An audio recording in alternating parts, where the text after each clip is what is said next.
তখন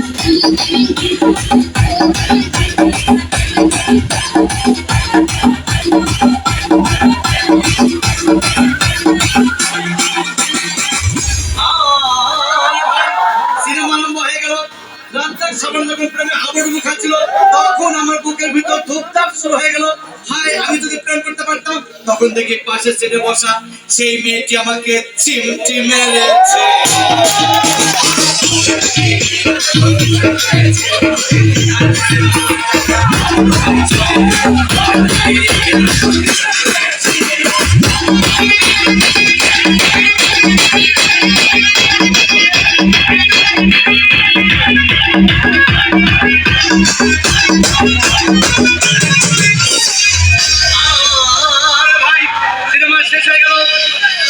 আমার রিক্সা চেপে বললো, ডার্লিং খুব ক্ষুধা পেয়েছে, গেলাম মোস্তফা হোটেলে, খুব পোলা খাইলাম।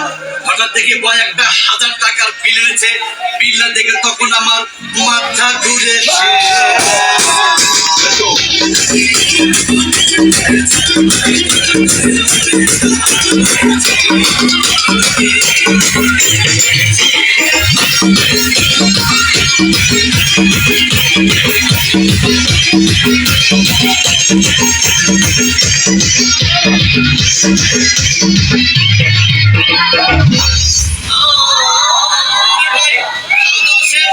মেয়েটি মিষ্টি হেসে বললো, ডার্লিং আজকের মতো চলে যায় বলে চলে গেল।